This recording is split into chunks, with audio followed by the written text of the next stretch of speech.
Extra Journaal, vers van de pers. Welkom bij Extra Journaal. Fijn dat u weer kijkt. We hebben het belangrijkste nieuws voor u op een rij gezet. Na de reclame gaan we wat dieper in op de troonrede die vanochtend door de Nederlandse koning werd uitgesproken. Maar we beginnen eerst met het belangrijkste nieuws voor ons. De koning voelt diepe verbondenheid.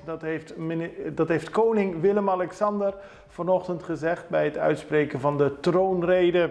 Hij sprak over diepe verbondenheid tijdens een eerder bezoek aan het Caribisch deel van het koninkrijk dat hij eerder dit jaar gevoeld heeft. Verder gaf de koning aan dat er extra geld komt voor de bestrijding van de armoede in Caribisch Nederland. Dat geldt dus voor Bonaire, Sint-Eustatius en Saba. Wat betreft Curaçao werd dat 1 keer in de troonrede genoemd, samen met Aruba en Sint Maarten, voor wat betreft de toekomstbestendige economie en kwalitatief hoogwaardig bestuur, waar de Nederlandse regering samen met de Caribische eilanden aan wil werken. 1 miljoen voor airco's. De minister van Onderwijs van Curaçao, Citré van Heijdorn, heeft gisteren aangekondigd dat er 1 miljoen gulden beschikbaar komt voor scholen op Curaçao, zodat ze airco's, ventilatoren en jugs kunnen kopen. Dit om de situatie van de enorme hitte wat dragelijker te maken. De minister gaf ook aan dat voor de rest van de maand er een speciaal rooster in stand blijft. Dat betekent dat de scholen eerder sluiten. Het heeft allemaal te maken met de enorme hitte. En de minister benadrukt dat het belangrijk is dat iedereen ook van tevoren weet tot hoe laat de scholen open blijven. Voor funderend onderwijs is dat 12 uur, voor de andere scholen 12:30. Doen heeft gelijk gekregen. Volgens de voorzitter van de onderwijsvakbond Doen, Marbella Filippa, betekent de beslissing van de minister dat de vakbond gelijk heeft gekregen. Het systeem wat er tot nu toe was, namelijk dat er 's ochtends, als er een code geel was, werd bepaald of de scholen eerder sloten, ja of nee. Dat werkte niet. Dat zorgde voor veel irritatie en onduidelijkheid bij ouders, maar ook bij docenten. Het is dus goed dat voor de rest van de maand er duidelijkheid bestaat over de schooluren, aldus Marbella Filippa in een verklaring. Dan negatieve economische spiraal. Dat heeft de Raad van Advies aangegeven. Die ziet een negatieve economische spiraal, waar Curaçao eigenlijk sinds het begin van de coronacrisis in is verzeild. We hadden het gisteren al over dat volgens de Raad van Advies het vertrek van 10.000 mensen in enkele jaren, 10.000 mensen uit Curaçao die naar het buitenland zijn gegaan, zorgwekkend is. Maar ook de economie, dat hangt er natuurlijk mee samen, is naar beneden aan het gaan. En er moeten echt duidelijk maatregelen worden genomen om te zorgen dat onze economie weer beter gaat draaien. Al dus de Raad van Advies die zich baseert op cijfers, niet van 2023, maar vooral van de periode 2018 tot 2021. En de Raad van Advies waarschuwt dat die negatieve spiraal moet worden omgebogen. Dan 18 jaar cel voor Tico Isenia. In Nederland is de Curaçaoenaar Robert Tico Isenia veroordeeld tot 18 jaar gevangenisstraf. Er was 20 jaar tegen hem geëist. Enkele jaren geleden schoot hij iemand neer in een nachtclub in Den Haag. Hij was verschillende jaren voortvluchtig, maar werd uiteindelijk in Brazilië aangetroffen. De rechter stelde dat vooral het feit dat Isenia geen berouw heeft getoond en ook de koelbloedigheid van de moord tot de hoge straf heeft geleid. 14 nieuwe agenten, dan gaat het over een bericht dat we kregen van het kustwacht in het Caribisch gebied. Na een jaar opleiding met succes te hebben afgerond, kregen 14 aspiranten afgelopen vrijdag hun kustwachtcertificaat en diploma voor buitengewoon agent van de politie. Ze zijn in augustus 2022 aan de basisopleiding kustwacht begonnen. Er is veel gebeurd in de afgelopen jaar, zo stelt het de kustwacht, maar nu zijn de 14 agenten klaar om de samenleving te beschermen. Dan gaat de voetbalcompetitie van start. Het heeft even geduurd en dat is nog een understatement, maar op 1 oktober begint de Curaçaose voetbalcompetitie weer. En dat moet ook, want de FIFA benadrukt dat Curaçao gewoon de competitie moet laten draaien. Tijdens een persconferentie heeft voorzitter Ramiro Griffith gisteren excuses aangeboden voor alles wat er mis is gegaan met de organisatie. Maar op 1 oktober moet het beginnen met 10 teams en dan heeft Curaçao weer gewoon een voetbalcompetitie. Dit was het belangrijkste nieuws. Even na de reclame en dan verder met de troonrede. Die conta si tanto pregunta den censo 23? A lista de perguntas de censo está extenso. E dados não colectar por ajuda de meu tomo de decisão na benefício de nós habitantes, nos barrios e nos país. CBS está pedindo boa cooperação, dia cada 10 anos.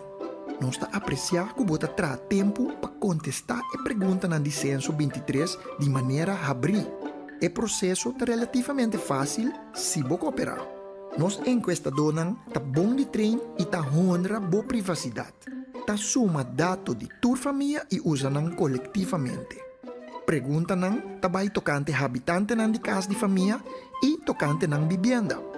Família cooperar, saco censo 23, está para vista total e anônimo. PCI é família que está cooperar. Abo também? Pa nossa com nos tá. We beginnen met het nieuws voor Caribisch Nederland. Bonaire, Sint-Eustatius en Saba hebben goed nieuws te horen gekregen in de troonrede. Inwoners van die 3 eilanden krijgen namelijk volgend jaar meer te besteden. Het kabinet van Nederland trekt komend jaar 30 miljoen euro uit voor de verbetering van hun koopkracht. De kinderbijslag en de verschillende uitkeringen gaan omhoog en vanaf 2025 wordt het bedrag voor de koopkrachtverbetering verhoogd naar jaarlijks 32 miljoen euro. Volgens het Nederlandse kabinet leeft 1 op de 3 inwoners in het Caribisch gebied in armoede en met het extra geld zet het kabinet belangrijke stappen om te komen tot een sociaal minimum op de BES-eilanden. Op 1 januari wordt de kinderbijslag met $90 per kind per maand verhoogd. Op 1 oktober gaan de 3 verschillende uitgaande uitkeringen op Caribisch Nederland omhoog. Dat gaat om de uitkeringen bijstand, AOW en de uitkering voor weduwe en wezen. Er is trouwens verschil tussen de verschillende eilanden, want de verhoging van de bijstand verschilt per eiland. In Bonaire gaat de bijstandsuitkering met 32% omhoog, op Saba met 1/4 en op Sint-Eustatius met 9,4%. Dan gaan we naar de troonrede in het geval van Curaçao, want we kijken even naar een fragment waarbij de koning aanstipt dat hij onlangs hier op Curaçao is geweest en op de andere eilanden. Dit allemaal in het kader van de slavernijverleden. De koning was er natuurlijk eerder, hij gaf op begin juli een toespraak in Nederland.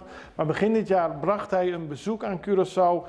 En hij sprak onder meer over het slavernijverleden dat nog steeds aandacht aan moet worden besteed. Luister naar dit fragment van koning Willem-Alexander. Wie van buiten naar de Nederlandse samenleving kijkt, ziet op het eerste gezicht een aantrekkelijk land met goede voorzieningen en een sterke economie, ingebed in krachtige internationale structuren die beschermen en welvaart brengen.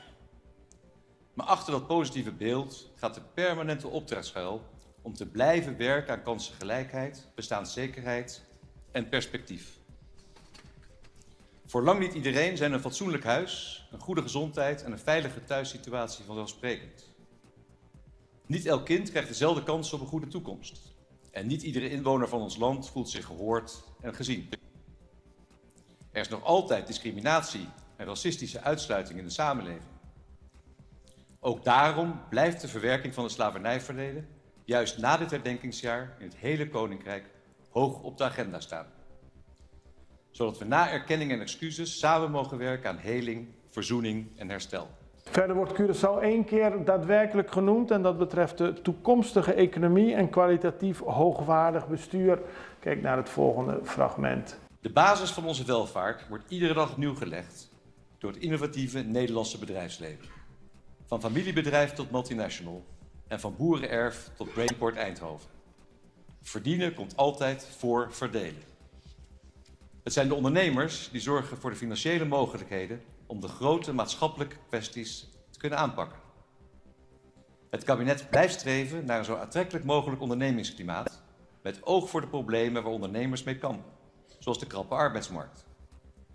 Daarnaast blijft het kabinet werken aan versterking van onze innovatiekracht en concurrentiepositie en aan een voorspelbaar en stabiel fiscaal beleid. Met de autonome landen Aruba, Curaçao en Sint Maarten bouwt het kabinet samen aan een toekomstbestendige economie en kwalitatief hoogwaardig bestuur. Met de recent gesloten zorgakkoorden is de basis gelegd om de zorg goed, toegankelijk en betaalbaar te houden voor komende generaties. Hiermee worden curatieve zorg. En dat was de aandacht voor Curaçao en de andere eilanden in de troonrede. Later zal er meer duidelijkheid komen over de precieze invulling van koninkrijksrelaties. Maar we vonden het belangrijk dat u in ieder geval op de hoogte bent hoe we zijn genoemd. Dit was Extra Journaal. Wij zijn er morgen weer met meer nieuws. Als u ons op Facebook bekijkt, druk dan op volgen. Als u ons via YouTube bekijkt, druk dan op abonneren. Tot morgen, het allerbeste. Tot ziens. Dag.